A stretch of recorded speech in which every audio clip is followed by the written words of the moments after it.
పరిచయం అవసరం లేని పేరు. కొంతమంది వర్మ అంటారు, కొంతమంది ఆర్జీవి అంటారు, కొంతమంది రాము అంటారు, కొంతమంది పిచ్చోడు అంటారు. సో ఆయనతో ఒక ముఖాముఖి ఈరోజు. Welcome sir. థ్యాంక్స్. కొంతమంది పిచ్చోడు అంటారు అనేవాళ్ళు మీరు కూడా ఉన్నారా అని నా ప్రశ్న. అంటే కొన్ని విషయాల్లో పిచ్చోడని మేము కూడా ఒప్పుకుంటాం. అంటే అది మంచి పిచ్చ చెడ్డ పిచ్చ అనేది కూడా ఉంటున్నాయి. అదొకటి. అంటే ఒక డిస్ట్రప్టివ్ ఫోర్స్ అనేది ప్రపంచానికి ఎప్పుడు అవసరం అని నమ్మేవాళ్ళు నేను ఒకన్నా. అంటే అందరూ అన్నీ ఒప్పేసుకుని వెళ్ళిపోతుంటే ప్రపంచం చాలా బోరింగ్గా తయారవుతుంది. ఈ people like you make it interesting. అందుకనే ఇంటర్వ్యూ. మామూలుగా అంటే చాలా వరకు ఇంటర్వ్యూస్లో మీరు ఎక్కడి నుంచో మొదలెట్టారని కాకుండా for me more enticing interesting ఏంటంటే మీ గురించి కొన్ని నాకు తెలుసుకోవాలని విషయాల గురించి మాత్రమే అడుగుతాను. ప్రతి ఫిల్మ్ మేకర్కి there will be a calling. ఏదో ఒక టైంలో సినిమా పిచ్చి ముదిరి సినిమాకి వెళ్ళాలి అనిపించి సినిమాల్లోకి వెళ్ళాలి అనిపించే ఒక సందర్భం ఉంటుంది. దానికి కొంతమంది ఇన్స్పిరేషన్లు ఉంటారు, కొన్ని సినిమాలు ఇన్స్పిరేషన్లు ఉండొచ్చు, కొందరు డైరెక్టర్ల ఇన్ఫ్లుయెన్స్ ఉండొచ్చు. Who are those directors and films that actually influenced you of thinking of becoming a filmmaker? That's a good question. See, first time Mahesh Sinasla director అనేది కాన్షియస్గా నేను ఆ పదం విన్నదే. I still remember Royal Theatre అని ఉండేది ఆ బీచ్లో. అక్కడ మా అంకులు నేను షాంపెయిన్ గర్ల్ సినిమా అంకూర్ చూడటానికి తీసుకెళ్ళి, అది ఆ లాస్ట్లో ఏదో ఒక సిచ్యువేషన్లో ఒక పిల్లడు రాయేసి కొడతాడు. అంటే తను అక్కడ జరుగుతున్న అన్యాయం అది అర్థమైంది, ఇంజస్టిస్. కానీ తను ఏం చేయలేడు కాబట్టి కొంచెం దూరంగా పరిగెత్తి రాయి కొడితే ఒక అర్థం బయలుపోతున్నా, ఇంట్లో ఒక అర్థం అక్కడ ఫ్రీజ్ అవుతున్నాడు. అప్పుడు నేను సీట్లో ఉన్నా, మా మాయ ఇలా కొంచెం వంగి అది డైరెక్టర్స్ టచ్ అన్నాడు. అది ఫస్ట్ టైం నేను మెమరీలో డైరెక్టర్ అనే పేరు అప్పుడేనా. ఐ కాంట్ రికాల్ ఎగ్జాక్ట్లీ ఏ ఏజ్లో అది వచ్చింది ఏంటి అనేది. I think it should be much before. I think నాకు ఎందుకు నాకు అలాగా అంటే 76 అంటే ఆఫ్కోర్స్ నేను ఆల్రెడీ సినిమాలు చాలా చూసి ఉంటాను. డైరెక్టర్ పేరు అంటే డైరెక్టర్ అని నేను చూసి ఉండొచ్చు, కానీ డైరెక్టర్ ఏం చేస్తాడు అనేది ఒక టెక్నికల్గా ఆలోచించడం స్టార్ట్ అయింది ఆ షాట్ నుంచి. అంతకుముందు నేను అండ్ దెన్ ఒక ఈ సినిమాలు అనేది డెఫినెట్లీ మెకనాస్ గోల్డ్ అనేది ఒక చాలా చాలా ఇన్ఫ్లుయెన్షియల్ సినిమా నా లైఫ్లో. అంటే ఈవెన్ యాజ్ ఎ కిడ్ దానికి ముందు కొన్ని వెస్టర్న్ ఫిల్మ్స్ ఇవన్నీ చూసి, బట్ ప్రిసైజ్గా ఓవరాల్ ఫిల్మ్ అనేది నాకు ఒక ఇంపాక్ట్ ఉండేది. కానీ డైరెక్టర్ అనేవాడు ఏం చేస్తాడు అనేది ఐ థింక్ టిల్ దట్ అప్పటి నుంచే కొంచెం క్లియర్గా కొంచెం ఏమంటారు దాన్ని ఒక అబ్జర్వేషను స్టడీ లాగా చేసింది అక్కడి నుంచి. యూనో ఇంకపోతే నేను I never consciously thought to be director.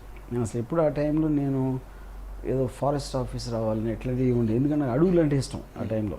You know then engineering కాలేజ్లో ఉన్నప్పుడు సిద్ధార్థలో I use to be narrating stories. నేను వెళ్ళి సినిమా చూసి వచ్చి నా ఫ్రెండ్స్కి చెప్పేవాడిని కథ చెప్పిన తర్వాత వాళ్ళు వెళ్ళి చూసి అదే నువ్వు చెప్పిందే బాగుంది అనుకున్నాను.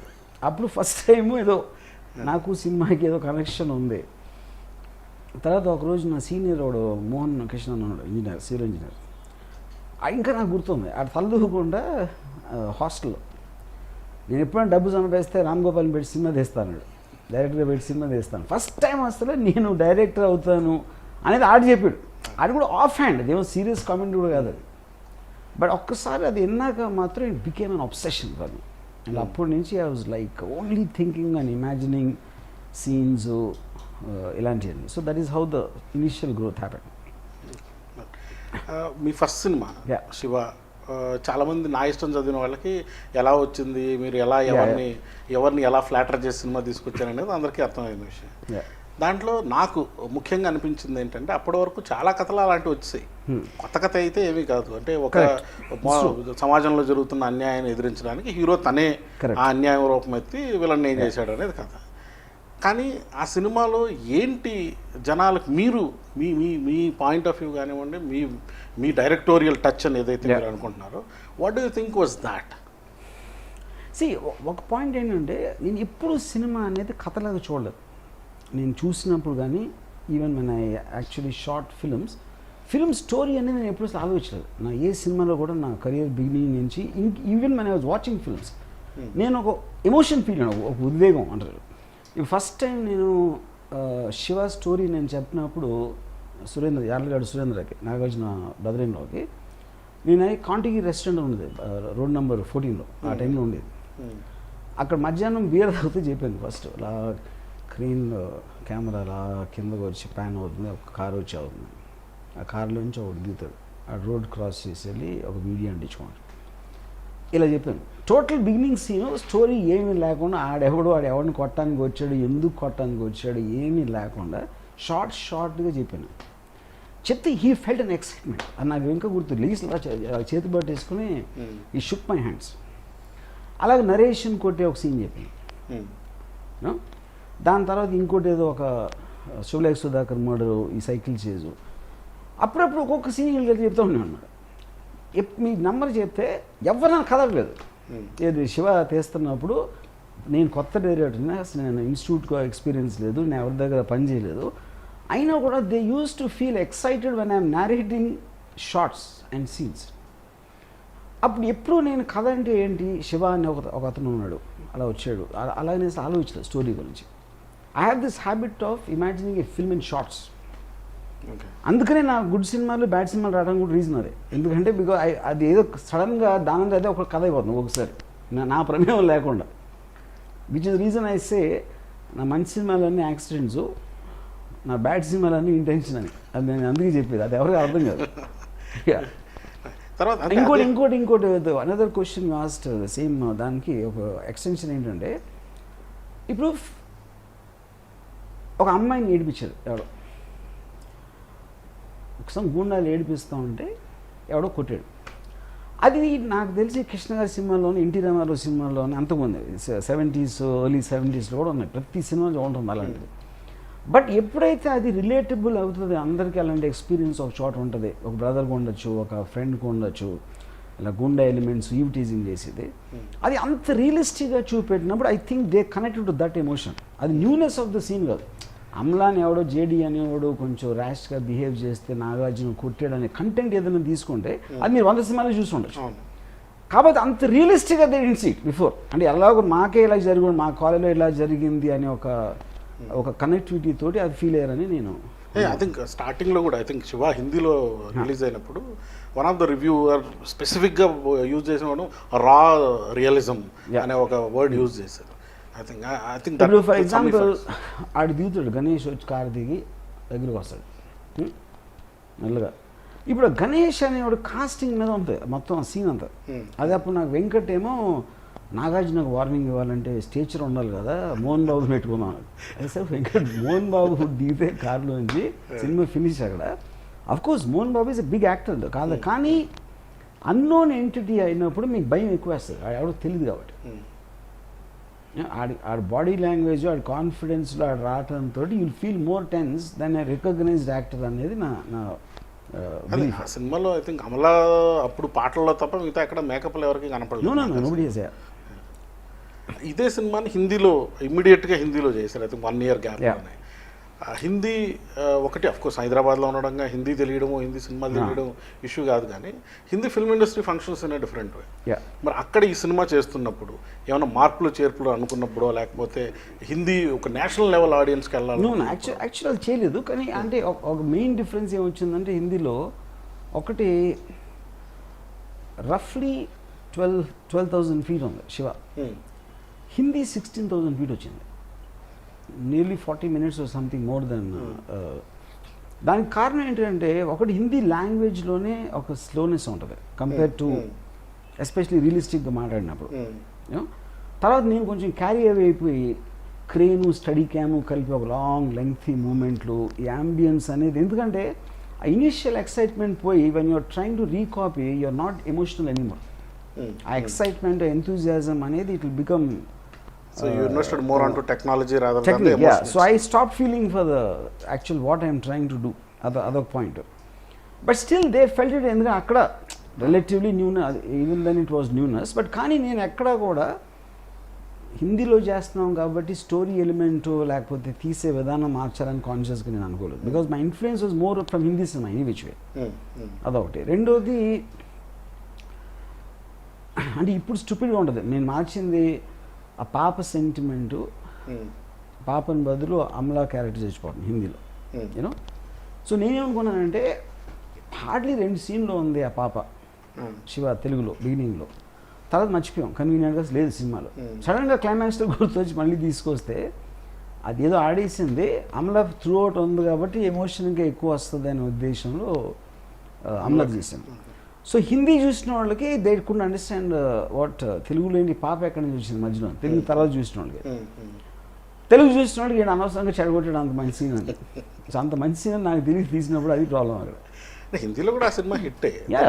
అంటే అనేది ఈ పర్టికులర్ ఎలిమెంట్ తెలుగు సినిమా చూసిన చాలా మందికి అమలాన్ని చంపడం నచ్చలేదు, ఎందుకంటే నాకు ఆల్రెడీ ఫిక్స్ అయిపోయాడు దాన్ని. మరి తర్వాత హిందీలో ఇమ్మీడియట్గా కంటిన్యూ ఎందుకు అవ్వలేదు మీరు మళ్ళీ? You come back, is it because of certain commitments ఇక్కడ ఉన్నాయనా లేకపోతే? సి అక్కడ ఒకటి నేను 91లో తీసాం Shiva, I think it released 91 end ఎప్పుడు ఉంటుంది శివ. దాని తర్వాత నేను క్షణక్షణం టుక్ మీ వెరీ లాంగ్ టైం, ఎందుకంటే శ్రీదేవ్ గారు డేట్స్ వర్ బిగ్ ప్రాబ్లమ్ చాలా లాంగ్ స్ట్రెచ్లో. అప్పుడే నేను మనీ ఒకటి ప్రొడ్యూస్ చేస్తాను మళ్ళీ రాత్రి. సో వీటన్నిటి వలన మళ్ళీ అక్కడికి వెళ్ళదు Raatri. But it was also made in Hindi. Raat Antham also made in Hindi.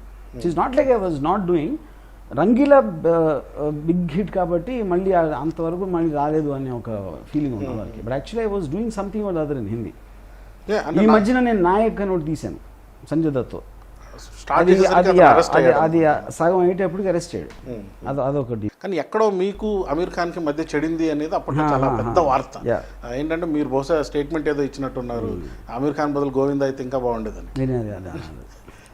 అక్కడ ఏం జరిగిందంటే ఒక రెస్టారెంట్ సీన్ ఉంది రంగీలాలో. దాంట్లో వెయిటర్ ఉంటాడు, ఫ్యాన్ ఆన్కర్ ఏసీ ఎదురుగుమన్నాడు. ఆ సీన్లో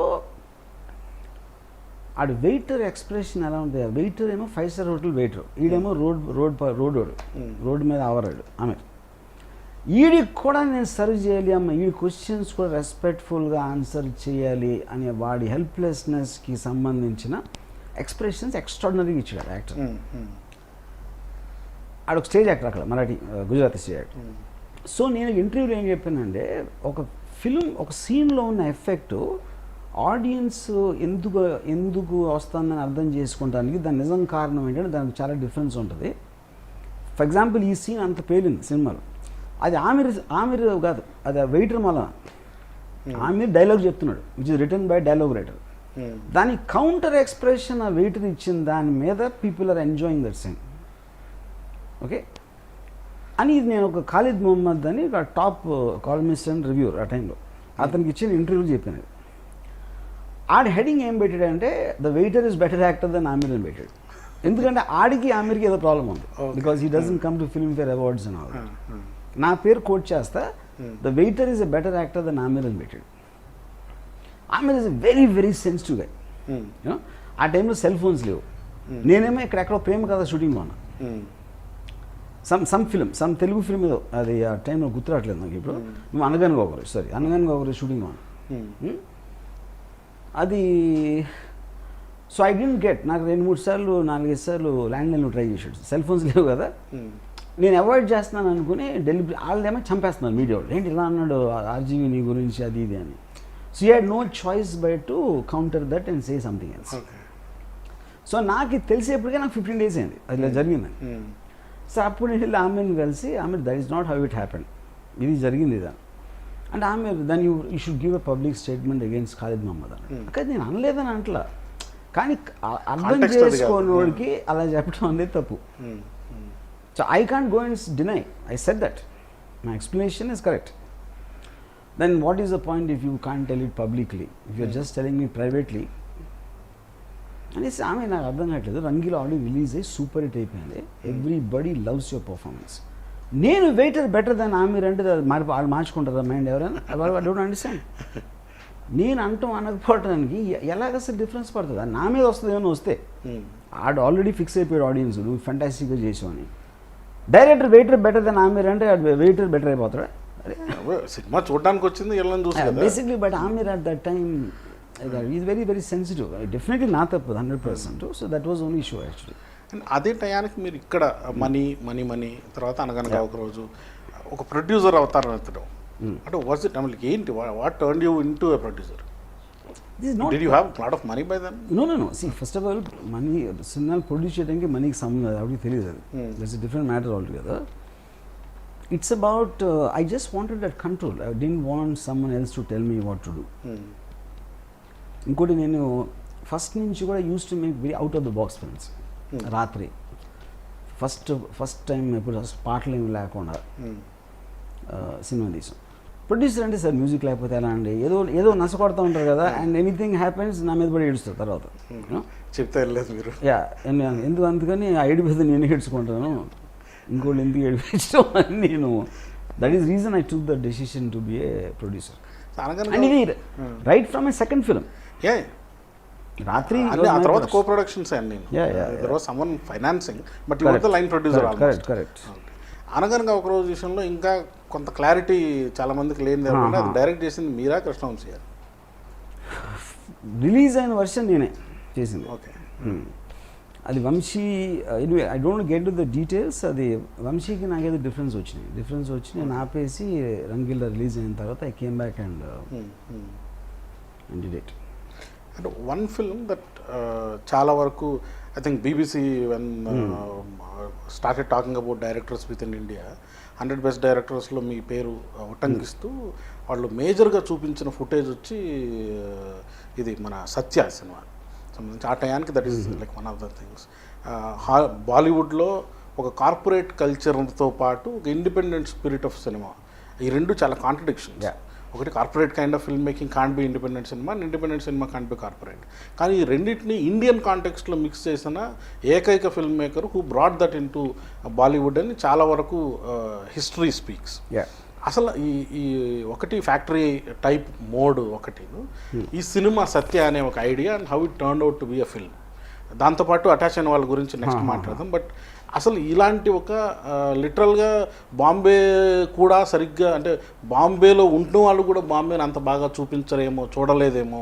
అనే ఒక realistic approach to making and also very corporate kind of release కానివ్వండి ప్రమోషన్ కానివ్వండి ఇవన్నీ కూడా ఒకటి ఈ ఐడియాని ఎట్లా మిక్స్ చేశారు ఒక production 2 different kinds of production మొడాలిటీస్ని మీరు ఎట్లా మిక్స్ చేశారు and how that very germ of Satya came about to start with production modalities mix చేశానని నేను ఎప్పుడు అనుకోలేదు నా మెయిన్ పాయింట్ అంటే Satya germ actually that can answer both your questions నేను బాంబే ఫస్ట్ వెళ్ళినప్పుడు I was shock to see the Dharavi slum area Mahim causeway దగ్గర bridges trains పిల్లలు ట్రైన్ ట్రాక్స్కి 2 అడుగుల్లో పాకుతూ ఉంటారు చిన్నపిల్లలు అంటే absolute disarray or whatever you call payment jewellers అంటే అసలు ఇలాంటి ప్లేస్ ఉండగలుగుతుందా ప్రపంచంలో ఎక్కడ అని ఫీలింగ్ వచ్చింది this I'm talking about 96-97 you know అప్పుడు నేను కంటిన్యూస్గా ఒక టైమ్స్ ఆఫ్ ఇండియాలో ఏదో ఒక పేజ్లో గ్యాంగ్స్టర్స్ అరెస్ట్ ఫోటో వేశారు వాళ్ళందరూ మొహాలు కప్పుకుని గొడ్డలో చేతులు సన్నగా ఉంటాయి అంటే they don't look like body language wise మనం సినిమాలో విలన్స్ చూపించినట్టు లేరు వాళ్ళు అది ఎక్కడో రిజిస్టర్ అయిందా కొంచెం కాన్షియస్గా తర్వాత ఒకరోజు గుల్షన్ కుమార్ని చంపేశారు నేను అప్పుడు జమ్మూ సుగంధ్ ఇంట్లో పొద్దున జమ్మూ సుగంధ్కి ఫోన్ వచ్చింది గుల్షన్ కుమార్ని షూట్ చేశారు గ్యాంగ్స్టర్స్ అని జమ్మూ అన్నాడు నేను పాప 8ంటికి మాడాను దాని తర్వాత 8 o'clock అక్కడి నుంచి మళ్ళీ ఫోన్ చేసాడు తర్వాత అక్కడికి వెళ్ళాడు ఇది అంటే ఒక మనిషి పోయిన తర్వాత we try to reconstruct what he has done accident అయినా ఏదన్నా అయినా ఆ టైం నాకు ఒక థాట్ ఏమొచ్చిందంటే గుల్షన్ కుమార్ పొద్దున్న లేచి అన్నీ చేస్తున్నప్పుడు ఇంటర్కట్లో కిల్లర్ ఏం చేస్తున్నాడు ఆడిన్నింటికి లేచి ఉంటాడు అలా మదర్కి చెప్పాడు పొద్దున్న లేపు నాకు టైం నాకు ఏదో పని ఉందని ఆడు బ్రేక్ఫాస్ట్ చంపక ముందు తిన్నాడా చంపిన తర్వాత తిన్నాడా ఏదో ఫనీ వచ్చింది ఒక థాట్ నాకు ఎందుకు జమ్మూ సుగంధ్ చెప్పిన విధానంలో and suddenly struck me that మనం ఎప్పుడు వీళ్ళు చంపినప్పుడు తెలుస్తుంది చచ్చినప్పుడు తెలుస్తుంది కానీ ఈ మధ్యలో ఏం చేస్తూ ఉంటారు వీళ్ళు that I think is a film అని అనుభవం అది సత్య ఇస్ దట్ ఎందుకంటే వాళ్ళు బాంబే సిటీలో ఉన్నారు, వాళ్ళు మన పక్క ఫ్లాట్లో ఉండొచ్చు, మన ఎదురింటి ఫ్లాట్లో ఉండొచ్చు, లేకపోతే రోడ్డు మీద నడుస్తున్నప్పుడు ఆడు క్రాస్ చేయడం మిమ్మల్ని, కానీ గ్యాంగ్స్టర్ అని తెలియదు, ఎందుకంటే మామూలు మనిషి ఆడు. ఎప్పుడు తెలుస్తాడు? ఎవరైనా చంపి అరెస్ట్ అయితే తెలుస్తాడు, లేకపోతే ఇంకో గ్యాంగ్స్టర్ పోలీసులో చంపితే అప్పుడు తెలుస్తాడు. సో ఈ రెండింటి మధ్యన లైఫ్ ఏంటి అనేది I wanted to capture that. అప్పుడు I started meeting people who know them, mediator అంటే మన మిడిల్ మెన్, లేకపోతే కాప్స్, యూనో, లేకపోతే జైలుకి వచ్చి బయటకు వచ్చి ఇప్పుడు అంతా మానేసి ఉన్నాడు, వీళ్ళని చాలామందిని కలిసి I started researching about that is how Satya happened. Actual I remember watching Satya in Santosh theatre almost 7 సార్లు నేను చూసాను సినిమా థియేటర్లో. One of the things strikingly was one of the voice overs that was initially there. I think one of the theatre actor did that, and Telugulo I think Sirunal Sitaram Shastri garu that voice over చెప్పినట్టున్నారు. అంటే నాకు last shot is the most impactful shot అనిపించింది. ఎందుకంటే ఆ అమ్మాయి మీరు ఇందాక అన్నారు కదా, గ్యాంగ్స్టర్ మీ పక్కింట్లో ఉండొచ్చు, మీరు లాస్ట్లో ఆ అమ్మాయి ఎదురుగా సత్య చనిపోతూ ఉంటే విద్య భయంతో ఇతనైనా ఇన్నాళ్ళు నేను ప్రేమించింది అనే టైప్ ఒక లుక్ ఇస్తూ ఉంటుంది.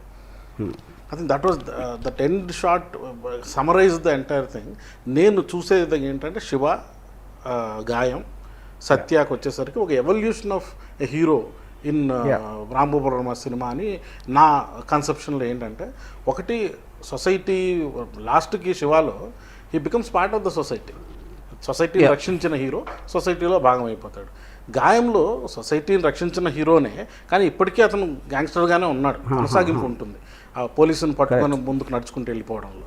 లాస్ట్కి సత్య దగ్గరకు వచ్చేసరికి ఇట్ కుడ్ బి ఎనీబడి, అంటే it could be you, me or anyone else అనే ఒక circle, full circle of Varma hero ఏమన్నా వచ్చిందా? అంటే ఇప్పుడు ఓకే, అంటే ఇది ఇంట్రెస్టింగ్ పార్ట్ ఏంటంటే, ఇప్పుడు నేను ఆఫీసర్ చేస్తున్నాను. Officer is the first film I feel నేను శివ తర్వాత ఇప్పుడు నేను హీరో సినిమా చేయలేదు అసలు. అంటే హీరో అంటే హీరో ఉన్నాడు, విలన్ ఉన్నాడు. సత్యాలో హీరో విలన్ లేడు, అందరూ క్యారెక్టర్స్. కంపెనీలో విలన్ హీరో లేరు, అందరూ characters. You know, to an extent సర్కార్ యూ కెన్ కాల్ ఇట్, కానీ సర్కార్లో ఒక ఫిజికల్ యాక్షన్ అనేది లేదు, ఒక పవర్ఫుల్ ఒక leader, but it's a family thing still. డైరెక్ట్గా రోడ్ మీద ఎక్కడికో వచ్చి ఈవిల్, గుడ్ అగెయిన్స్ట్ ఈవిల్ అనేది నేను యాక్చువల్గా శివ తర్వాత తీసిన సినిమా ఆఫీసర్. కానీ ఇక్కడ కాంటెక్స్ట్ ఏంటంటే, they don't work for the same reason. You might enjoy both the films.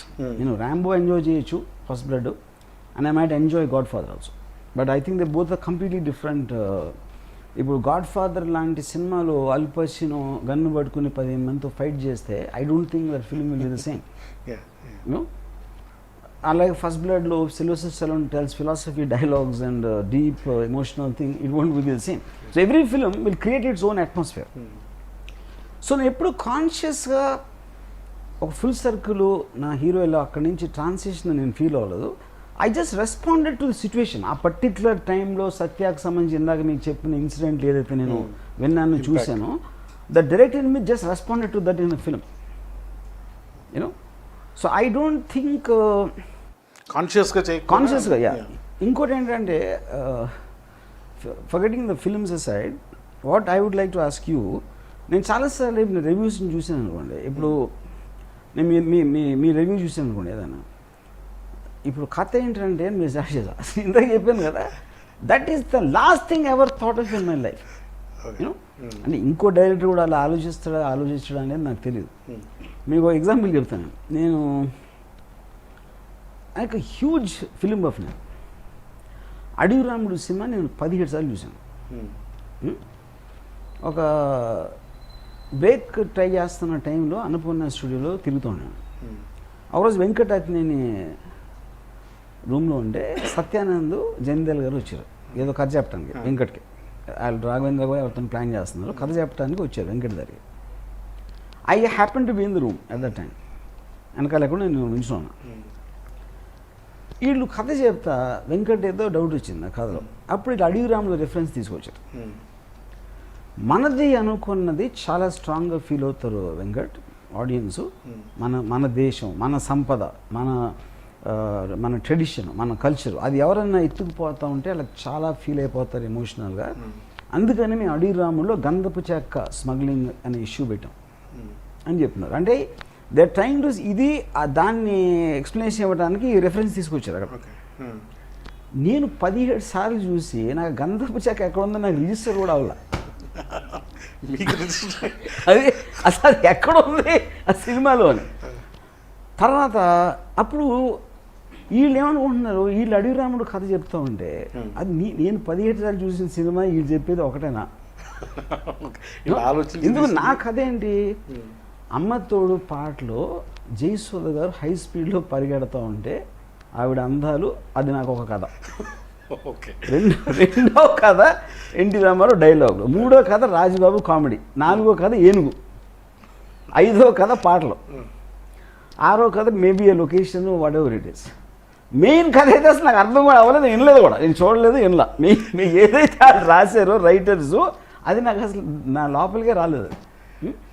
అప్పుడు ఏమన్నానంటే నేను, విలియం ఫ్రైడ్కిన్ డైరెక్టర్ ఈ said a film is an emotional experience.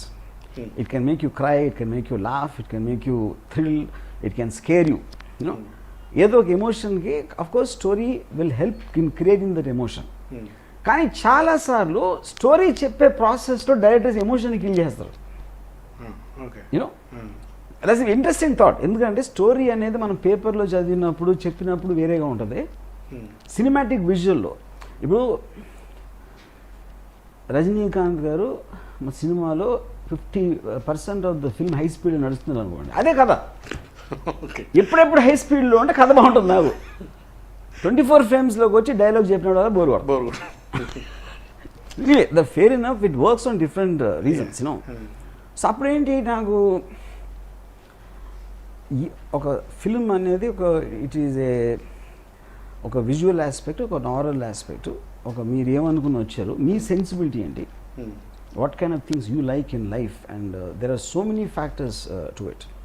So for example వీవర్ అనే సినిమా ఉన్నాను, మదర్ సెంటిమెంట్ భలే పోయినది. అంటే నేను మదర్ సెంటిమెంట్ సీన్ ఒక్కటే నేను ఫాస్ట్ ఫార్వర్డ్ చేసాను.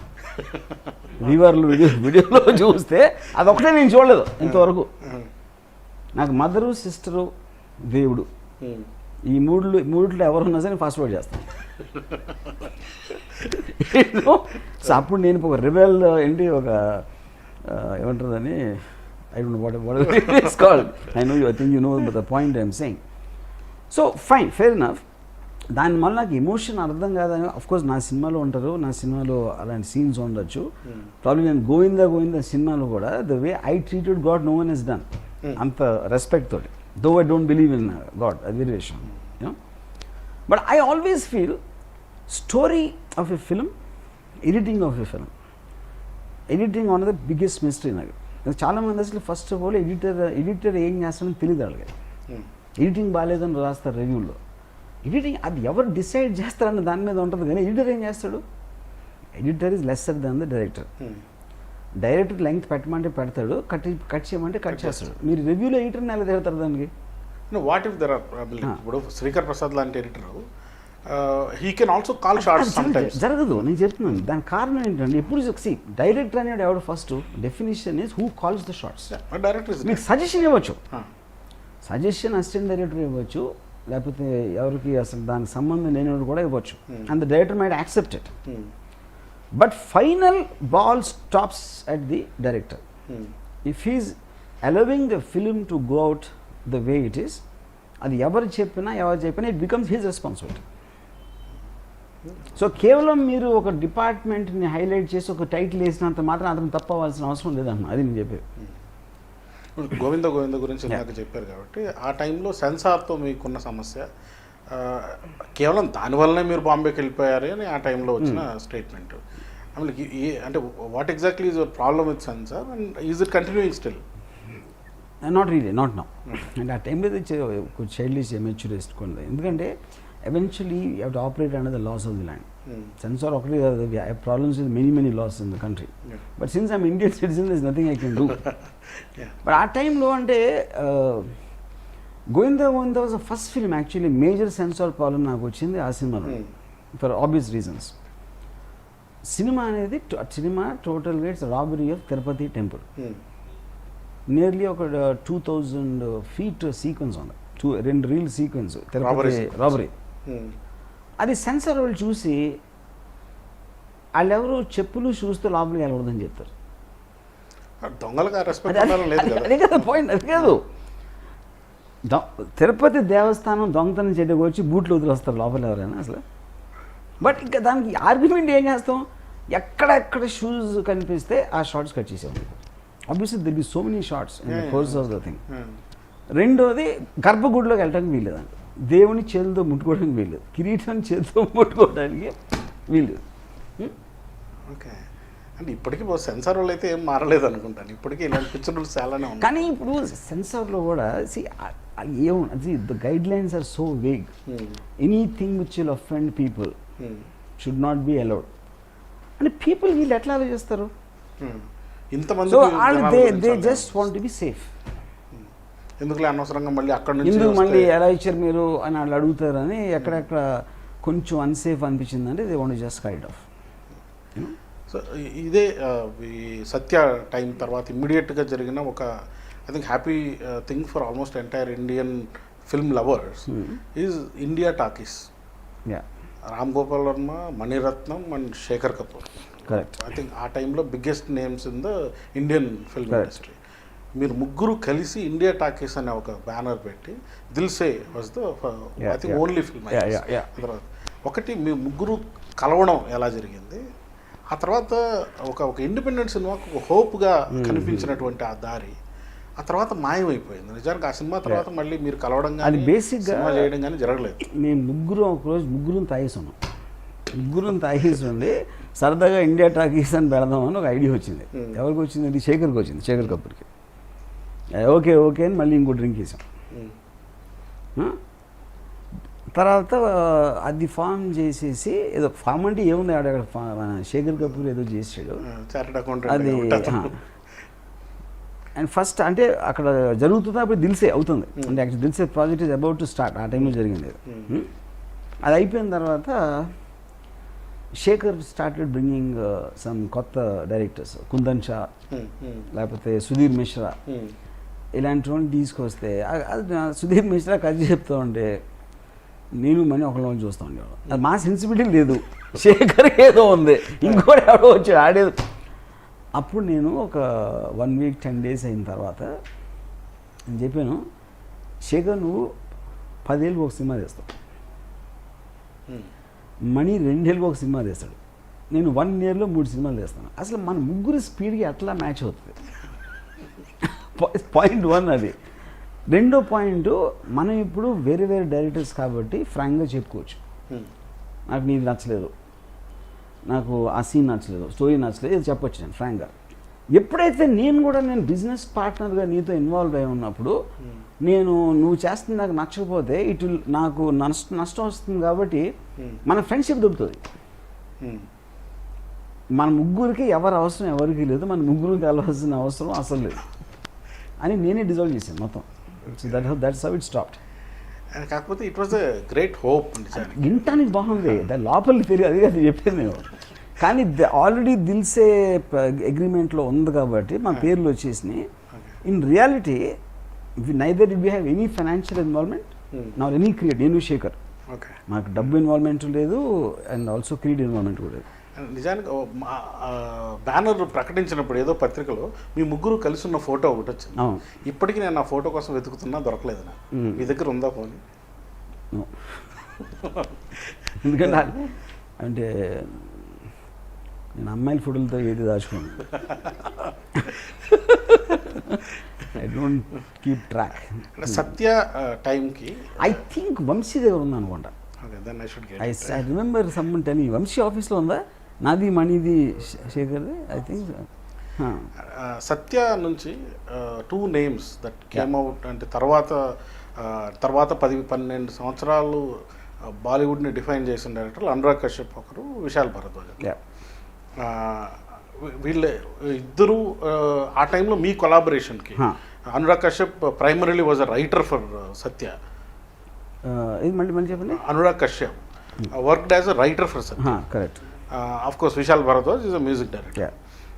వాళ్ళిద్దరి క్రియేటివ్ కాంట్రిబ్యూషన్ ఆ సినిమాకి, అండ్ ఆల్సో మీరు అనురాగ్ కశ్యప్కి ఇచ్చినటువంటి importance in growing up as a director.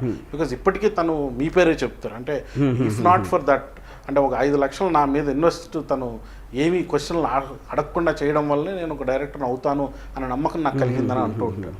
So was it that you identified them as a talent or you use them for their talent?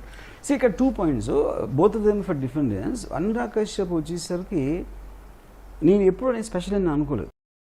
నేను ఎప్పుడు always I work with new writers.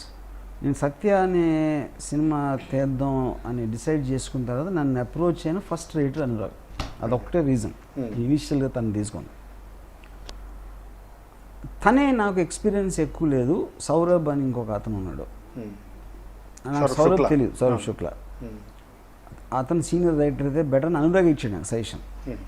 నేను సౌరభ్ని ఇస్రాత్కి సుబా అనే సినిమాలో యాక్టర్గా చూశాను, Sudheer Mishra. So I thought తను role కూడా కాదు సినిమాలో అని, రైటర్ కూడా అంటే సెట్లో ఉంటాడు అనే ఉద్దేశంతో సౌరభ్ని తీసుకున్నాను. But once both of them were working, I personally connected to Anurag more because is more younger and అది కొంచెం కొర్కీ బిహేవియర్ ఉంటుంది. I use to B entertained a lot with Anurag. So ఫైనల్గా సత్యాకి అసలు స్క్రిప్ట్ లేదు, వాళ్ళు రాసింది ఏది నాకు నచ్చట్లేదు. I just kept on improvising actors నాడు చేసుకోమని అలాగా. కానీ కొన్ని సీన్స్ అంటే ఇప్పుడు షూట్అవుట్ అవుతుంది బిల్డింగ్ దగ్గర, వీళ్ళు అక్సాషన్ కలెక్ట్ చేసుకోవడానికి వస్తే ఆ జోక్ చెప్తా ఉంటే సడన్గా గన్ షాట్లు ఫెయిల్ అవుతుంది. ఆ సీన్ నాకు మేకప్ మ్యాన్కి చెప్పాడు అనురాగ్. నేను అసలు వినలేదు, ఎందుకంటే నాకు స్టోరీకి సంబంధించిన సీన్ కాదు, ఏదో మన ఆడియన్స్ అటెన్షన్ని డైవర్ట్ చేయాలి. ఏదో మాడుతున్నాడు, సడన్గా బుల్లెట్ వస్తుంది అనేది నా స్టోరీ. అక్కడ ఏం మాట్లాడుతున్నాడు అనేది నాకు అనవసరమైన విషయం. సో అనురాగ్తో మాట్లాడితే ఆడే నవ్వేసాడు, అన్నీ చేసుకుంటున్నాడు అంటే అనురాగ్ ఎక్సైట్మెంట్ చూసి ఓకేనా అసలు ఆ జోక్ ఏంటి కూడా నాకు అర్థం కాదు. But only much later the films release understood what they were talking. ఇది ఇప్పుడు అనురాగ్ కూడా చెప్పాను.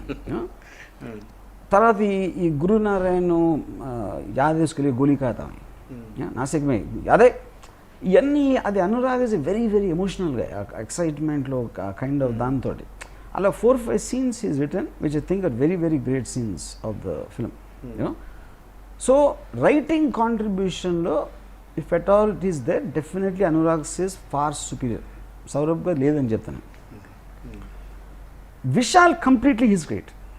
దాని కారణం ఏంటంటే విశాల్ మార్చీస్ I was very very impressed songs. No so Vishal music అది very unlike my kind of music. అది very very typical Vishal kind of melodies అయ్యి. నేను మామూలుగా నాకు ఒక స్పెసిఫిక్ టేస్ట్ ఉంటుంది సాంగ్స్లో. సత్య మ్యూజిక్ సౌండ్ సో డిఫరెంట్, నా మ్యూజిక్లో ఉండదు అసలు.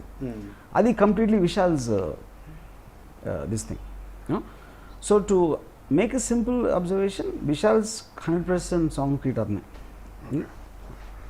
And Anurag definitely has got some characters, the way they speak and all that is not natural to me. Yeah. But Anurag never believed in the film like Satya. ఎందుకంటే అతను మామూలుగా తన taste అంతా కూడా చాలా డార్క్ అండ్ వెరీ ఏమంటుందని he doesn't believe in larger than life people, which you can see that in all his films. Yeah. Barjatyas and Johars వీళ్ళ సినిమాల మీద మీరు చాలా సెటైరికల్గా ట్వీట్లు, పోస్ట్లు, ఇంటర్వ్యూస్లో చాలా వరకు ఉంటాయి. అంటే ఈజ్ ఇట్ బికాజ్ అంటే మీ సెన్సిబిలిటీ కాదనా, లేకపోతే మీకు అలాంటి సినిమాలు నచ్చవనా? I basically joke about everyone including myself. నేను మ్యాక్సిమం జోకులు నా మీద వేసుకుంటాను. అది మర్చిపోయి అందరూ అదేంటి అలా నేసాడు, పవన్ కళ్యాణ్ ఇలా నేసాడు, పవన్ కళ్యాణ్ ఫ్యాన్స్ అలా నేసాడు. అదే నేను అందరినీ అంటే నా మీద ఎక్కువ వేసుకుంటాను అందరికన్నా. So coming to Karan Johar or whatever, see నేను ఒకసారి ఏం పెట్టాను, Karan Johar films are like horror films, their collection scare me అని పెట్టాను. అది కాంప్లిమెంట్. అది కాంప్లిమెంట్.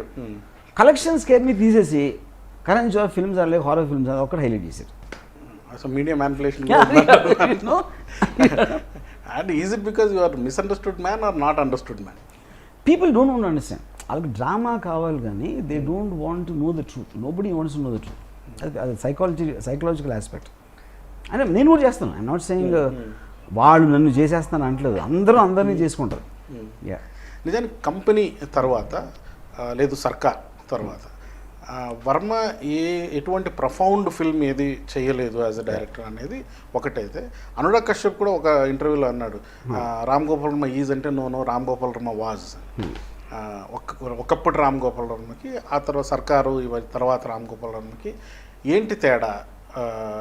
అంటే మీరు ఇందాక అన్నట్లు సక్సెస్లన్నీ యాక్సిడెంట్లు, ఫెయిల్యూర్స్ ఆర్ మోర్ ఇంటెలిజెంట్ అని కాకుండా వర్మలో ఏదన్నా మార్పు వచ్చిందా? లేదు ఏ మనిషికైనా కూడా ఒక క్రియేటివ్ పీక్ అనేది ఒకటి ఉంటుంది, ఆ తర్వాత will he run out of time or time runs him out, either ways. How do you analyze it from your point of view? It's basically నేను కొన్ని వందల వేల సార్లు నేను ఆన్సర్ చెప్పాను లాస్ట్ 10 yearsలో, but I like I said nobody listens to answers. వాళ్ళు already answers వాళ్ళ మైండ్లో ఫామ్ చేసుకున్నారు, అప్పుడు దాని తర్వాత చెప్తాను. Anyway to try to tell you, see basically I believe that I'm the most creative now, I'm the most intelligent and the most exposed with knowledge. అది నా సినిమాలో రిఫ్లెక్ట్ అవుతుందా లేదా అని I can't tell that. That has to be told by others. If it is not there, it is not there, there is nothing for me to say. So అప్పుడు పిచ్చోడు కాదు పిచ్చోడని తెలీదు అని ఒక ఆన్సర్ ఇవ్వచ్చు, అదంతా పోయిందని అది తెలుసుకోవట్లేదని మీరు అనొచ్చు, అది కూడా కరెక్ట్ అవ్వచ్చు. So I think it's a very hypothetical situation to answer that question, because my honest belief is I'm much more evolved as a film maker, much more evolved as who understands cinema now. You know, నిజానికి నా ఇష్టం పుస్తకం release అయిన టైంలో మా friends మధ్య జరిగిన డిస్కషన్లో రెండు రకాలు. ఓకే, ఇతనికి ఏం అంత ప్రపంచాన్ని ఉద్ధరించేంతగా ఇతను ఏం చేశాడు కనుక చెప్పాలి అతని గురించి అనేది ఒకటి. లేదు అయిపోయింది విషయం, ఇంకా బయోగ్రఫీ రాసుకుంటే సరిపోతుందని రాశాడా అని ఒకటి. అసలు నా ఇష్టం అనే ఆలోచన మీకు ఎందుకు వచ్చింది? అది ఒక బయోగ్రఫీగా దాన్ని తీసుకురావాల్సిన అవసరం నిజంగా ఉందా? ఏదన్నా ఎందుకు అవసరం ఉంది? ఇప్పుడు మా ఇంటర్వ్యూ చేసిన అవసరం ఉందా? లేదు. లేకపోయినా పర్లేదు. బేసిక్గా anything you do what you feel like doing it any point of time. అది వర్క్ అవ్వచ్చు, వర్కౌట్ అవ్వకపోవచ్చు, కొంతమంది కావచ్చు, ఇంకొంతమంది అవ్వకపోవచ్చు. Whatever, from the time you get up in the morning till you sleep in the night ఏదో చేస్తున్నారు everybody. అది చేయాల్సిన అవసరం, పొద్దున్న నిద్ర లేకాల్సిన అవసరం ఉందా అంటే అఫ్కోర్స్ లేదు. ఎవడు మిమ్మల్ని వచ్చి లోకం అయిపోదు మీ నిద్ర లేకపోతే, ప్రపంచానికి నష్టం ఏమీ లేదు. So I think it's because I gave the answers so many times it bores myself. ఆ తర్వాత of course vodka with Varma కూడా again that's another perspective. And also nice to include ఏంటంటే it's a thought. It is a biography of a thought. It is never intended as my story. నేను శివ నా break ఎలా వచ్చింది నాకు experience నేను చెప్పాను, కానీ నా కథలాగా ఎప్పుడు లేదు. నా ఇష్టం, book is purpose is not that. ఈ మధ్యకాలంలో ఒక ఐఏఎస్ అంటే ర్యాంక్ వచ్చిన కుర్రాడు చెబుతూ one of the greatest influence in my life is Ram Gopal Varma. తర్వాత I went back to his interviews and saw some of them. మీరు రామోయిజం అనే పేరుతో ఏం చేస్తున్నారో తెలియదు, కానీ ఒక జనాలకి ఒక philosophy of like progression of thought అనుకోవాలా, ఫిలాసఫీ అనుకోవాలా. ఇజం అనేది నిజంగా డిఫైన్డ్ ఇజం అయితే కాదు. You are not asking anyone to follow it, neither you are forcing anyone to follow it. అసలు ఈ కెథారసిస్ ఏదైతే ఇది చెప్పాలి అనే తపనో, లేకపోతే జనాలు తెలుసుకోవాలనుకునే వాళ్ళ తపన వల్ల మిమ్మల్ని అడుగుతున్న ప్రశ్నలో అసలు ఆలోచన ఎక్కడి నుంచి వచ్చింది? ఇంత నెక్స్ట్ జనరేషన్ చెడగొట్టాలని మీరు ఎందుకు డిసైడ్ అయ్యారు? జనాలు ఎందుకు ఎలా చెడగొడుతున్నాను అని మీ ప్రశ్నకి నా ఆన్సర్ ఏంటంటే, యాక్చువల్గా ప్రతి మనిషిలో ఒక మృగం ఉంటాడు. మృగం అంటే మృగం అనేది నేను ఒక బ్యాడ్ సెన్స్లో అంటలేదు, ఇన్స్టింక్టివ్. నేను ఇది చేయాలి, నాకు ఇది కావాలి, నేను ఇది కోరుకుంటున్నా. కానీ మనకి మీద ఉన్న ఎక్స్పెక్టేషన్స్ ఫ్యామిలీ నుంచి కానీ, సొసైటీ నుంచి కానీ వేరే వివిధమైన ఎక్స్పెక్టేషన్స్ ఉంటాయి. నేను చేయాలని కోరుకుంటున్నానుకి నేను చేయక తప్పదు ఎక్స్పెక్టేషన్ ఉన్నాయి, కాబట్టి రెండింటి మధ్యలో కాన్ఫ్లిక్ట్ ఉంటాడు మనిషి ఎప్పుడు. ఈ రామోయిజం ఏం చేస్తుందంటే, నువ్వు నీ కోసమే ఆలోచించుకోవడంలో తప్పు లేదు అనే దానికి ఒక మారల్ జస్టిఫికేషన్ ఇచ్చేటప్పటికి వాళ్ళందరూ ఫ్రీగా ఫీల్ అయిపోతారు. సో అది ఎవ్రీబడి వాంట్స్ ఏ మారల్ జస్టిఫికేషన్. నేను ఇలా అనుకుంటే తప్ప, నేను అనుకుంటే తప్ప అనుకుంటారేమో, నేను ఇలా చేస్తే నన్ను జడ్జ్ చేస్తారు, నన్ను ఒక వేలేస్తారు, లేకపోతే నా ఆలోచన తప్పని ఒక గిల్ట్ ఫీలింగ్ తోటి బతుకుతారు మనుషులు most of the time. Guilt feeling అవసరం లేదుగా, నువ్వు అనుకున్నదే కరెక్ట్ అని చెప్తాను నేను. Most one line philosophy of రామిజం అది. అంటే చాలా the virtue of selfishness of Ayn Rand, basically you are living your life for yourself, you don't need to have a commitment towards somebody. నీ వేరే వాళ్ళ కోసం నువ్వు త్యాగం చేసుకోవాల్సిన అవసరం లేదు అని అనేది బేసిక్ పాయింట్ ఆఫ్ రామిజం. నాకు నిన్న ఎవరో తగిలిగా తను చెప్పాడు, నేను రామోయిజం చూశాను సార్, నాకు ఒక్కటే రిగ్రెట్ ఏంటంటే మీరు 10 ఏళ్ళ క్రితం చేయాల్సిందే, ఎందుకంటే అప్పుడు నేను ఆ ప్రొఫెషన్ మార్చేసుకున్నాను ఆ టైంలో. అయితే ఇప్పుడేమో నేను ఆల్రెడీ ఇరుక్కుపోయాను మొత్తం ఒక life circle. I can't come out side, you know. So any kind of a thought will influence certain number of people depending on the strength of it, వాళ్ళ కనెక్టివిటీ బట్టి.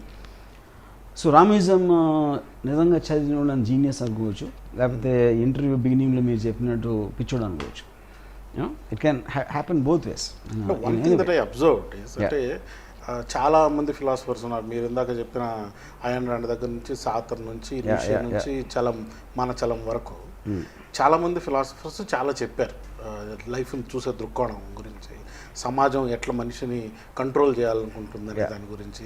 ఇంకా మతాలు అయితే ఇంకా మీరు ఇందాక చెప్పిన గిల్ట్ కానివ్వండి, పాపభీతి కానివ్వండి, ఏదో ఒక కారణం చెప్పి మనిషిని డొమెస్టికేట్ సోషలైజు ఈ రెండూ చేయడానికి చాలా ప్రయత్నాలు చేస్తూనే ఉంటాయి.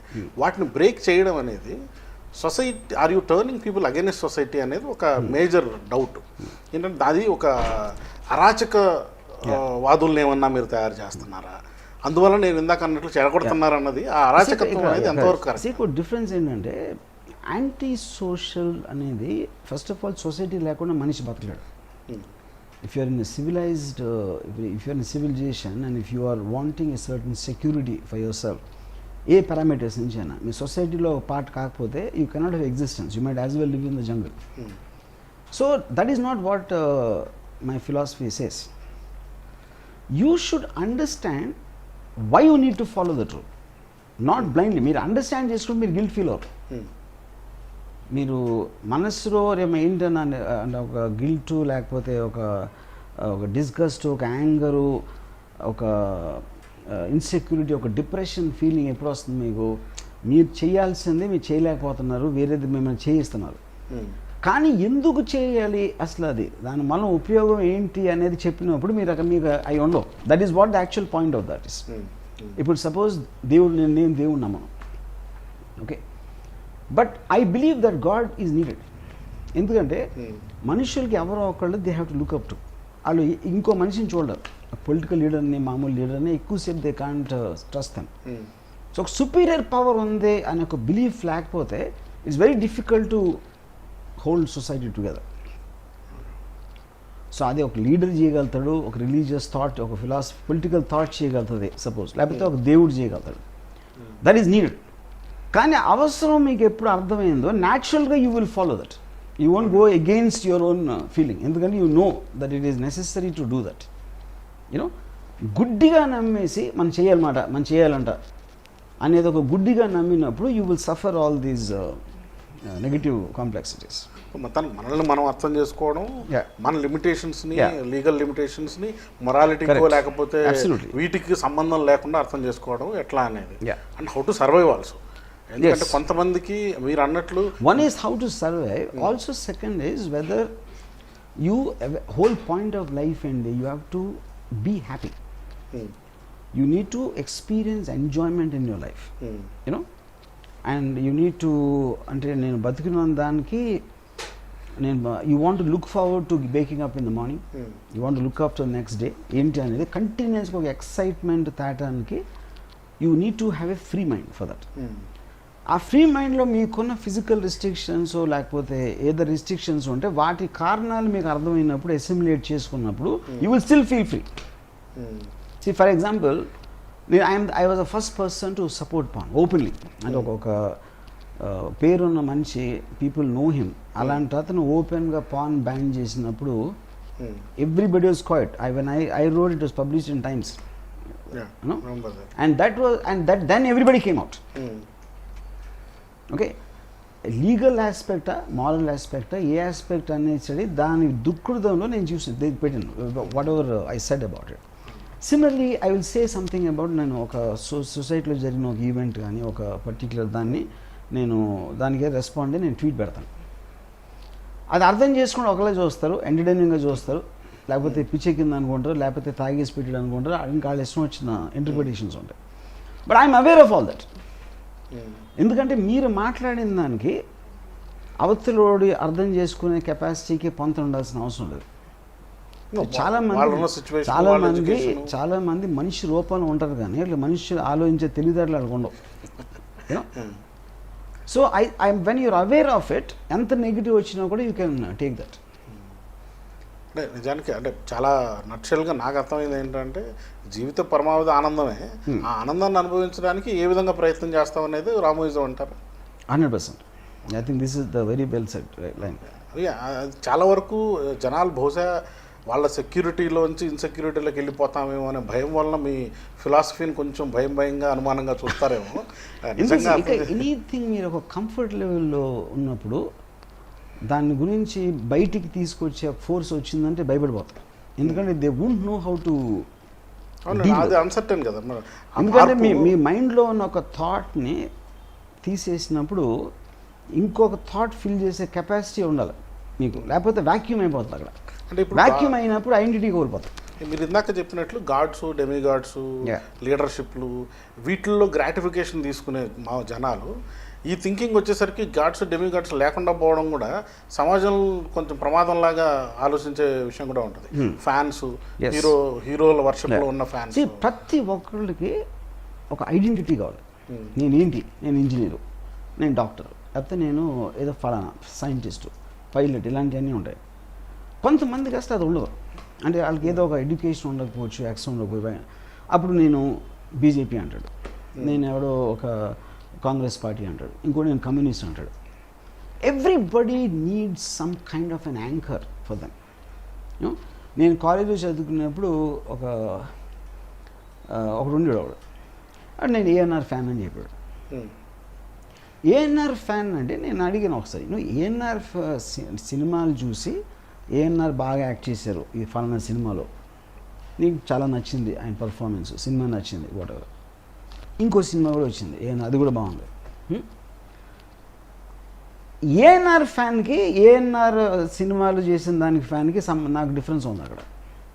అప్పుడు ఏఎన్ఆర్ నువ్వు పర్సనల్ ఫ్యాన్, నువ్వు ఎప్పుడైనా కలిసావా, నువ్వు ఎప్పుడైనా కలిసావా ఏఎన్ఆర్ గారిని, నువ్వు ఎప్పుడైనా ఇంటరాక్ట్ చేసావా ఏంటి అసలు ఏఎన్ఆర్ ఫ్యాన్ అంటే మీనింగ్ ఏం చెప్పాను. చాలా డిఫికల్ట్ ప్రశ్న అడిగినట్టున్నారు. కానీ అది తనకు ఆన్సర్ తెలీదు. కాకపోతే they will feel comfortable in that. నేను బీకే ఫ్యాన్, నేను మహేష్ బాబు ఫ్యాన్. ఎందుకు ఫ్యాన్ అంటే వాళ్ళు ఇచ్చుకున్న ఒక సెల్ఫ్ డిగ్రీ అది. కాలేజ్ ఇన్స్టిట్యూషన్ అనేది ఏమీ లేకుండా వాళ్ళకి వాళ్ళు ఇచ్చేసుకున్న వాళ్ళ డిగ్రీ అది. ఎందుకంటే పీకే ఫ్యాన్ అని మీరు తీసేసారు అనుకోండి, మోస్ట్ ప్రాబబ్లీ ఐడెంటిటీ ఉండదు. అతని గురించి వాళ్ళ ఇంట్లో వాళ్ళు కూడా తెలిసి ఉండదు, అది ఒక్కటి మీరు తీసేస్తే. కాబట్టి పీకే సెలబ్రిటీ కాబట్టి అట్లీస్ట్ బయటికి వెళ్ళి చెప్పుకోవడానికి ఆమె పీకే ఫ్యాన్ అంటే ఒక అదే రీసెంట్గా మీరు చేసిన 11,000 ఉన్నారు అనేది నిజానికి one of the survey also shows that PK fans అనేవాళ్ళు చాలా మోస్ట్ ఫేక్ ప్రొఫైల్స్ ఉన్న వాళ్ళు మోడీ తర్వాత పవన్ కళ్యాణ్కి అంతమంది ఫేక్ ప్రొఫైల్స్ ఉన్నాయట. అంటే ఫ్యాన్స్ అని చెప్పుకునే ఫేక్ ప్రొఫైల్స్. అంటే ఈ ఐడెంటిటీ యాస్క్రైబింగ్ అంటే ఆ లేని ఐడెంటిటీని తెచ్చుకోవడం, లేకపోతే మారో ఐడెంటిటీలో అజ్ఞాతంగా బతకడము, ఇది ఏ లక్షణం అని అనిపిస్తుంది? అంటే first of all fake profiles తెలిసేంత ఉందనేది నాకు సర్ప్రైజ్. అది నాకు, but I'm not very sure I know the technical aspect of it. But going back to what is said, ఇప్పుడు పీకే ఫ్యాన్స్ అనేది కూడా it is generalize word. For example my mother also is a PK fan, maybe my cousin also is a PK fan, you know. కానీ యూట్యూబ్లో ఆ బూతులతో తిట్టేసి నరికేస్తా, కొరికేస్తా, చంపేస్తా అనే వాళ్ళు కూడా పీకే ఫ్యాన్సే. But there like a subset. ఆ నంబర్ ఎంత ఉంటుందనే డిబేటబుల్ ఇష్యూ అది, that's a different matter altogether. You know, obviously Pawan Kalyan అంత పెద్ద స్టార్, అంత పెద్ద మార్కెట్ ఉన్న హీరో అయ్యాడు అంటే obviously lot of people like him, which is obvious. దాంట్లో nobody is going to debate that. కానీ ఇందాక చెప్పిన నేను నా కాలేజ్ టైంలో ఉన్న ఏఎన్ఆర్ ఫ్యాను, ఆ fans are different. Pawan Kalyan సినిమాలో నచ్చటానికి, సినిమాలకు అతీతంగా పీకే ఫ్యాన్ అని చెప్పుకోవడానికి there is a vast difference between the two. ఎందుకంటే die hard PK fan Pawan Kalyan అంటే నచ్చినోడు he should hate Pawan Kalyan for doing a film called Agnyaathavaasi. కానీ వీళ్ళు ఇంకా అజ్ఞాతవాసి ఫ్లాప్ అయినందుకు వీళ్ళు బాధపడతారు. అండ్ అది it is defeating the entire purpose of why you're a fan of PK first of all. మీకు అర్థం. సో పర్సనాలిటీకి తను క్రియేట్ చేసిన ఒక ఇమేజ్కి స్క్రీన్ మీద మీకు ఎంటర్టైన్ చేస్తుంది, టెరిఫిక్ డైలాగ్ చెప్తున్నాడు, అది ఇది ఉంది. Michael Jackson great singer, fantastic music. Michael Jackson పాట నచ్చినప్పుడు మైకేల్ జాక్సన్ ఫ్యాన్, పాట నచ్చకపోతే why are you his fan? There could be bad songs also, why not? అప్పుడు ఎంజే ఫ్యాన్ అంటే ఏంటి మీనింగ్ ఏంటి? I'm a fan of this MJ song, what he created, you know. So but coming back to that, ఇందాక PK fans ఆ కాంటెక్స్లో వచ్చింది. I feel people want to belong, ఎందుకంటే they are all looking for an identity. నేను ఏంటి, నువ్వేంట్రా అని చెప్తే వాళ్ళు చెప్పడానికి ఏదో ఒకటి ఇది ఉండాలి. అప్పుడు they feel safe and secure. మనం ఒక జోన్లో, మనం ఒక మన దగ్గర ఒక గ్రూప్, మనకున్న సర్కిల్లో కనీసం నేను ఐఎమ్ దేర్. అసోసియేట్ అయ్యేలాగా. అది డిగ్రీ అంతే. అది యాక్చువల్గా ఇంజనీర్ డాక్టర్ లాగా పీకే ఫ్యాన్ అనేది అది అంటే without university, without any kind of test వచ్చేస్తుంది, అంటే అలగలు ఇచ్చేసుకుంటారు అంతే. అదే ఇంతకుముందు నిజాం క్లబ్, ఈ క్లబ్లో మేము మెంబర్స్ అంటే ఒక స్టేటస్ లాగా ఇది ఒక స్టేటస్ అయిపోయింది, అంతకుమించి ఇంకేమీ లేదు. And any of the PK fans నేను ఛాలెంజ్ చేస్తాను, 1-to-1 మీతో వచ్చి ఇంటర్వ్యూలో కూర్చుంటే he will know lesser than you know about PK. నిజానికి నేను ఎక్కువ నేను చూడని పీకే సినిమా లేదు, నేను అతను మాట్లాడిన స్పీచ్ వదలకుండా. You probably can talk about the greatness of Pavan Kalyan 100 times more than any of them. True. అదైతే I think actually I'm one of the biggest fans అనే చెప్తాను నేను వాళ్ళకి. Then ever understand it anyway. ఇప్పుడు లైక్ రైట్ నో ఇప్పటికి వస్తే officer, అసలు ఈ సినిమా మళ్ళీ తెలుగు సినిమా చేయాలనే ఆలోచన ఎందుకు వచ్చింది? అది నాగార్జునతో, హూ యాక్చువల్లీ అంటే తను మిమ్మల్ని లాంచ్ చేశాడు అని చెప్పుకోవాలి లిటరల్గా. He gave you an opportunity as a director. తనతో ఇంతకాలం తర్వాత లాంగ్ గ్యాప్ తర్వాత ఆఫీసర్ అనే సినిమా ఎందుకు చేయాలనుకుంటున్నారు? What is so special about that film? See ఒకటి ఇందాక నేను ఇంటర్వ్యూ చెప్పినాను, ఫర్ లాంగ్ టైమ్ లీటర్ అంటే హీరో అనేది నా డెఫినేషన్ ఏంటంటే ఇట్స్ అబౌట్ ఒక సెన్స్ ఆఫ్ రైటియస్నెస్, ఒక strongly believing in something which most people can relate and connect to, clear definition between good and evil. You know, that is a recurring theme in many of this so called commercial films. వాళ్ళు తీసే విధానం వేరుగా ఉండొచ్చు, ఏదో ఉండొచ్చు. ఈ particular దాంట్లో నాకు అనిపించింది ఈ స్టోరీ ఏదైతే ఉందో. 2009లో ఒక Karnataka IPS officer was appointed as the chief of SID to investigate a Bombay cop. Okay. అంటే ఎందుకు చేస్తారంటే వెన్ ఒక లోకల్ ఆఫీసర్ ఇన్వెస్టిగేట్ చేయాలంటే they always get officer from out of the state, because వీళ్ళకి అందరికీ తెలిసి ఉంటుంది కాబట్టి ఎంక్వైరీ ఇంపార్షియల్గా జరగదు. కరెక్ట్. సో ఆ ఆఫీసర్ పేరు KM Prasanna, right now is additional commissioner of crime branch in Bombay. ఆయన నాతో చెప్పిన ఎక్స్పీరియన్సెస్ ఇన్వెస్టిగేషన్లో చేస్తున్నప్పుడు that is what which gave me the idea of officer. అక్కడ డిఫరెన్స్ ఏంటంటే మామూలుగా మనం కాప్ ఫిలిమ్స్లో ఒక గ్యాంగ్స్టర్స్ క్రిమినల్స్ వెనకాల వెళ్తారు, అండ్ గ్యాంగ్స్టర్స్ వెనకాల వెళ్తారు, ఇలా villains and bad boys and cops ఇదే ఉంటుంది. కరెక్ట్. ఇక్కడ this is a fight between 2 cops in the department. Okay. That what I thought was the newness of the film. ఎందుకండి హాలీవుడ్లో ఇన్ఫర్నల్ అఫైర్స్ లాంటివి ఏదో కొరియన్ వాటిలో ఉంది, కానీ ఇక్కడ వచ్చి అసలు ఎవరో బయట నుంచి వచ్చిన ఆఫీసర్ అక్కడ వాళ్ళని ఇన్వెస్టిగేట్ చేయడం అనేది novel point. Correct. So internal affairs కూడా it is like already there is a department who is trying to oversee the things. Internal affairs is existing department. SIT అనేది స్పెషల్ పర్పస్ వెహికల్, ఒక particular court appoint చేస్తున్నారు, without the police department jurisdiction ఉండదు అన్నారు. Nagarjuna as a choice. అంటే మీరు హిందీ తెలుగులో చేస్తున్నారు, కేవలం తెలుగులో? అంటే ఇది ఒరిజినల్గా because it is story in Bombay or whatever, we don't do it in both languages, but first want do it in Telugu. హిందీలో కొంతమంది యాక్టర్స్ని చేంజ్ చేసి we want to reshoot it later. ఇక్కడ ఒక మీరు చాలా తక్కువ ఆడేది వచ్చి చైల్డ్ ఆర్టిస్ట్ని. దీంట్లో మళ్ళీ ఒక పాప కనపడుతుంది. ఏంటి ఆ ప్రాధాన్యత ఏంటి ఆ పాపకి హీరోకి ఉన్న రిలేషన్షిప్? అంటే మెయిన్గా నాకు అనిపించింది ఏంటంటే ఒక emotional anchor always it's a very intense and violent film you know, దానికి ఒక కౌంటర్ పాయింట్గా తన వల్నరబిలిటీని క్యాప్చర్ చేయడానికి I felt something was needed, and if I put a heroine it will become a cliche. Okay, you know, ఎందుకంటే very very fast moving and you won't have time for that. So a child will create that vulnerability more than a grown women అని నాకు అనిపించి that's why wrote the script. అంటే actually film launch టైంలో నాగార్జున గారు చెప్పడం ఏంటంటే మళ్ళీ నాకే డౌట్ ఉంది వరం మీద, ఇంకో నెల తర్వాత మళ్ళీ వచ్చి చెప్పమన్నాను, అప్పుడు కూడా ఇంతే చెప్పారు అని. సో మేబీ చాలా వరకు అనుకునేది కూడా ఏంటంటే Varma loses interest, maybe idea is born and Varma is interested. Idea కాస్త డెవలప్ అయ్యేసరికి ఆయనకు ఐడియా మీద ఇంట్రెస్ట్ పోయి ఇంకో ఐడియా వస్తుంది. బహుశా అందుకని ఏమన్నా ల్యాబ్స్ ఉంటుందా తన జడ్జ్మెంట్ మీద, కంటిన్యూటీ ఆఫ్ థాట్ మీద అనేది ఒక అపోహ. వాట్ ఎవర్, ఈ సినిమాకి అంత సస్టైన్ చేయగలిగారు అంటారా?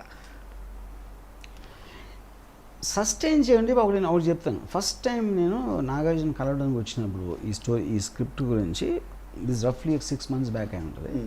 నేను బాంబే నుంచి ఫోన్ చేసి నాగే want come and narrate one story అన్న. ఓకే ఎప్పుడంటే నువ్వు చెప్పంటే రేపు వచ్చి అన్నాడు. And I went next day Bombay నుంచి ఇక్కడికి వచ్చి స్టోరీ చెప్పమని చెప్పాను. See this is a cop story XYZ. I'm feeling very strongly about the subject. I am feeling. How does it make a difference?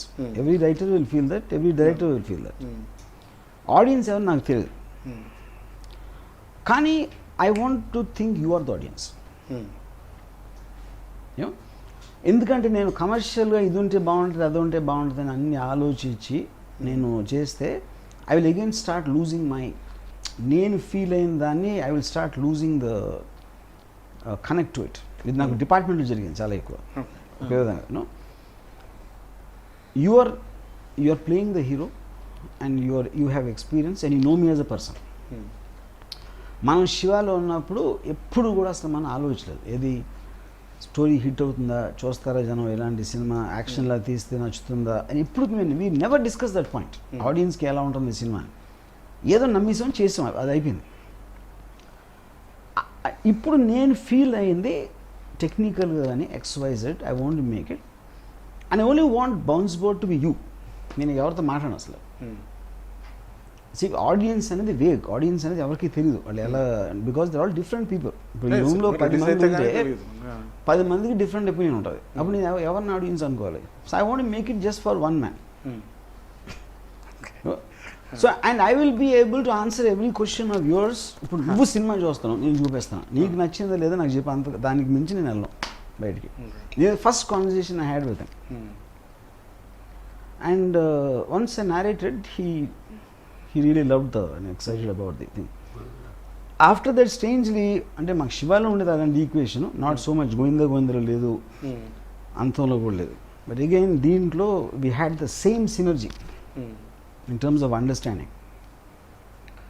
Hope ఇది వర్మ ఫిలాసఫీలో ఇప్పుడున్నటువంటి మజా ఆయన ఫిల్మ్స్లో కూడా మళ్ళీ వస్తుందనే కోరిక. ఆఫీసర్ ట్రైలర్ చూసినప్పుడైతే ఎక్సైట్మెంట్ అనిపించింది, సంథింగ్ డిఫరెంట్. అది కాక ప్రజెంటేషన్లో కూడా Nagarjuna is looking like Antham time నాగార్జునే కనపడ్డాడు.